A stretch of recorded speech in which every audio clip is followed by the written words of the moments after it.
कार्य पत्रक 100 देखो, कक्षा 6-7। दिए गए गद्यांश को पढ़कर समझते हुए प्रश्न बनाकर लिखिए। मेरे कमरे से बाहर जाने पर गिल्लू भी खिड़की की खुली जाली की राह बाहर चला गया। दिन भर गिलहरियों के झुंड का नेता बनकर हर डाल पर उछलता कूदता रहा। मेरे पास बहुत से पशु पक्षी हैं और उनका मुझसे लगाव भी कम नहीं है, यानी बहुत है, परंतु उनमें से किसी को मेरे साथ मेरी थाली में खाने की हिम्मत हुई हो ऐसा मुझे याद नहीं है। मैं जैसे ही खाने के कमरे में पहुंची, वह खिड़की से निकलकर आंगन की दीवार बरामदा पार करके मेज पर पहुंच जाता और मेरी थाली में बैठ जाना चाहता। कौन है? गिल्लू। बड़ी मुश्किल से मैंने उसे थाली के पास बिठाना सिखाया और बैठकर वह मेरी थाली में से एक एक चावल उठाकर बड़ी सफाई से खाता रहता। काजू उसकी प्रिय खाद्य वस्तु थी, गिल्लू की।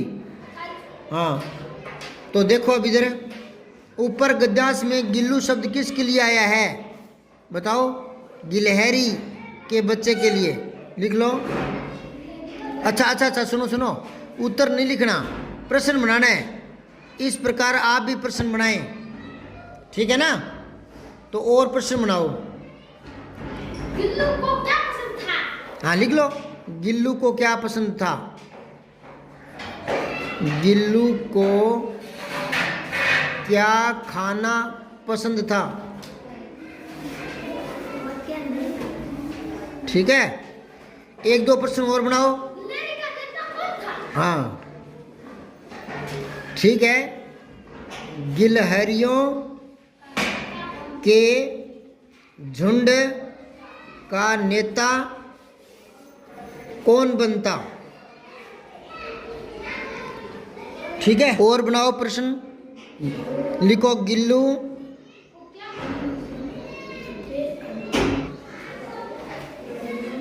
कहाँ बैठ जाता था? कहाँ बैठ जाता था? ठीक है ना? और एक लिख लो, गिल्लू को लेखिका ने कहाँ बैठना सिखाया? एक ऐसे भी बना सकते हो कि गुल्लू थाली से क्या खाता था? चावल। चलो आगे देखो। गिल्लू की प्रिय खाद्य वस्तु बता दिया, काजू। आप भी प्रश्न संख्या 6 की तरह 2 प्रश्न बनाइए, ऐसे मतलब एबेसदे वाले बनाओ। एक प्रश्न तो बनाओ। लिखो, गिल्लू थाली से क्या चुनकर खाता था? नंबर 1 लिखो रोटी, 2 में लिखो चावल, 3 में लिखो खिचड़ी, 4 में लिखो, चलो गेहूं कर दो। अब आपको क्या उत्तर करना है इसका सही? हाँ, ख लिखना है इसका उत्तर। ठीक है, एक प्रश्न और बना दो जिसमें एबेसदे आए। लिखो, गिल्लू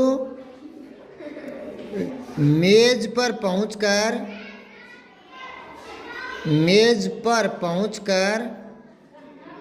कहाँ बैठता था? कहाँ बैठता था? तो यहाँ एक लिख लो। पहला तो लिखो परात में, दूसरा लिखो थाली में, तीसरा लिख दो गिलास में, चौथा लिख दो इनमें से कोई नहीं। ये लो। तो कहाँ बैठता था? थाली में। ख इसका कर दो। आगे पलटो। आकलन 18। गद्यांश को पढ़कर ध्यानपूर्वक प्रश्नों के उत्तर देने हैं। तो मैं पढ़ रहा हूँ, आप ध्यान से सुनते रहना। तो सुनो ध्यान से। एक गांव में एक किसान रहता था। वह फसल की सिंचाई के लिए एक कुआं खोदना चाहता था। एक दिन उसने कुआं खोदना शुरू किया। कुछ फीट तक खोदने पर भी जब उसे पानी नहीं दिखाई दिया तो वह निराश हो गया। फिर उसने दूसरी जगह खोदना शुरू किया, पर पानी कहीं पर भी नहीं निकला। इस तरह कई जगह पर उसने खुदाई की, परंतु उसे पानी नसीब नहीं हुआ, मतलब भाग्य में नहीं था, नसीब भाग्य को बोलते हैं। फिर वह बहुत दुखी और निराश होकर घर लौट गया। अगले दिन उसने सारी बात एक बुजुर्ग व्यक्ति को बताई। उस व्यक्ति ने उसे समझाते हुए कहा कि बेटा, तुमने 5 अलग अलग जगह पर 6-7 फुट के गड्ढे खोदे हैं, फिर भी तुम्हें कुछ हाथ नहीं लगा। यदि तुम अलग अलग जगह खुदाई करने की बजाय एक ही स्थान पर इतना खोदते तो तुम्हें पानी अवश्य मिल जाता। ये कहानी समझ आई क्या इतनी? वो कह रहा है कि जो किसान है ना, 5-4 फुट एक जगह खोद दिया, 5-4 फुट दूसरी जगह खोद दिया, 5-4 फुट तीसरी जगह, 5-4 फुट चौथी जगह यूँ खोद रहा था और पानी निकल नहीं रहा था। तो उसे समझाया कि तुमने 5-6 फुट है ना, और कई जगह खोद दिया, इसकी बजाय तुम 20, 25, 30 फुट तक एक जगह ही खोद देना तो पानी मिल सकता था। समझ में आ गई क्या? हाँ, अब आगे देखो। तुमने धैर्य से काम नहीं लिया और थोड़ी देर में परेशान होकर अपना निर्णय बदल लिया। अब तुम एकाग्र मन से एक ही जगह पर गड्ढा खोदना, जब तक पानी दिखाई नहीं दे तब तक खोदना जारी रखना, तुम्हें सफलता जरूर मिलेगी। उस दिन किसान ने दृढ़ निश्चय करते हुए एक बार फिर से खुदाई शुरू कर दी।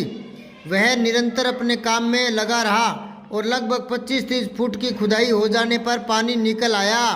यह देखकर किसान बहुत खुश हुआ और मन ही मन उस व्यक्ति का क्या धन्यवाद करने लगा। अब बताओ, पहला प्रश्न है, किसान कुआं खोदना चाहता था सिंचाई के लिए। अगला है, पानी निकल आया 25-30 फुट की जगह खोदने पर। अगला है, किसान कब निराश हुआ? जब कुछ फीट तक खोदने पर भी पानी नहीं मिला, पानी नहीं निकला, तब निराश हो गया। फिर है, अलग अलग जगह 5-7 फुट खोदने पर भी पानी नहीं मिला, क्यों? क्योंकि पानी इतना ऊपर नहीं होता, गहराई तक खोदना पड़ता है, गहराई तक खोदना पड़ता है, ये लिख लेना। हमें सफलता कब प्राप्त होती है? जब सही दिशा में निरंतर प्रयास करते हैं, निरंतर प्रयास करते हैं, तब सफलता मिलती है। मुझे कहावत याद आ रही है, खुले मैदानों में दौड़ने वालों की बजाय एक नियत मार्ग पर चलने वालों को अधिक सफलता मिलती है, जल्दी सफलता मिलती है। क्या परिवार में बुजुर्ग व्यक्तियों से सलाह लेना लाभदायक होता है? हाँ लिखो, हाँ, कोमा लगाओ, अल्पविराम, और आगे लिखो, क्योंकि बुजुर्ग व्यक्तियों के पास जीवन का अनुभव होता